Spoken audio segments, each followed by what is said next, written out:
The seventh edition in the series of the ministerial press briefings provides an opportunity for the Minister of Power, Adebayo Adelabu, to give an update on the state of power generation and distribution in the country. Adelabu hits the ground running by pointing out that the power sector has already recorded a 40% improvement in generation since the current administration assumed office.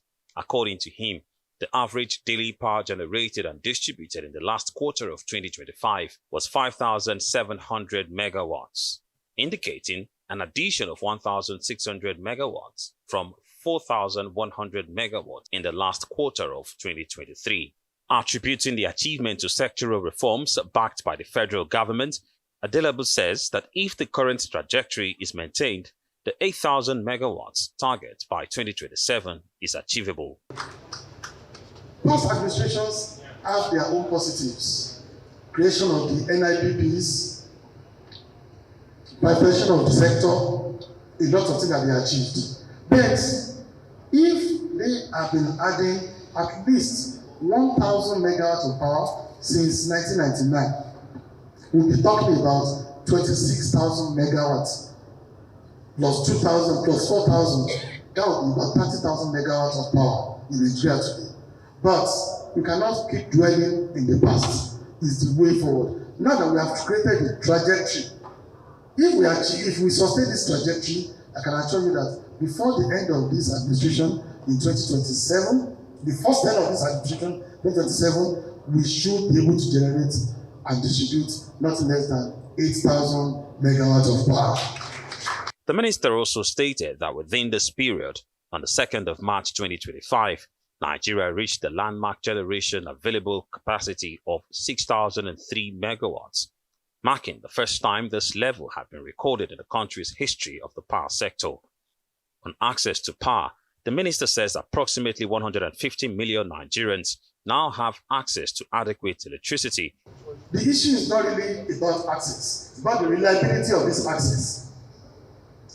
And reliability is measured in terms of stability of the access and affordability of this access, which is what we are working on. So when we are presenting our compact, we told them that when you are extending energy access to this additional 300 million people, let's not focus on renewable energy alone. It should be appropriate for rural environments, rural communities. They will also focus on strengthening the grid infrastructure so that those that already have access, the access will be made reliable. Otherwise, how do we explain a lot of Nigerian companies who have opted out of the grid and started generating captive power for themselves? It's because of non-reliability of the existing access.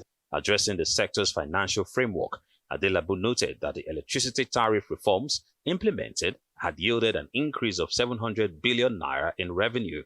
This revenue is expected to reduce the budgeted 2.8 trillion naira power subsidy by 1.14 trillion naira. For 2023, power sector market revenue was 1.05 trillion, just about 1 trillion. And that's what we've been able to generate all these years with incremental growth of 10%, 5% on an annual basis. But with the tariff review that was implemented in 2024, the revenue grew from 1 trillion in 2023 to 1.7 trillion, which is 700 billion increase. Now, despite improvements in generation, Nigeria's grid continues to underperform. Analysis show that the national grid suffered no fewer than 12 collapses in 2024, plunging the country into repeated blackouts, with manufacturers spending over 238.3 billion naira on alternative power. To checkmate this frequent collapse, the minister is advocating for the grid to be regionalized to avoid total national blackouts. What Nigeria needs today is a regional or regionalization of the national grid, so that if there's a problem in one part of the country, it will not affect other parts.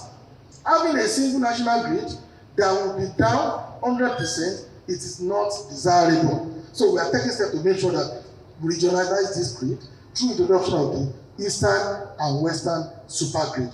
The challenges in the sector, the minister enumerated issues like 4 trillion naira unpaid generation company debts through shortfalls, rampant vandalism, poor investment by operators, power theft and unpaid bills, and resistance to tariff review.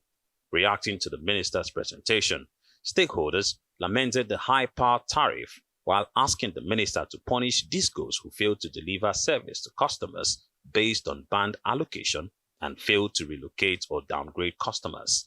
Other issues highlighted by critics are the huge sums of debt owed by TCN to contractors, the high number of unmetered customers, and the reliance on foreign meter providers over local suppliers. They also called on the government to appeal to discos to supply free power to essential services like street lights and security installations. Ferdinand Duroja, Arise News.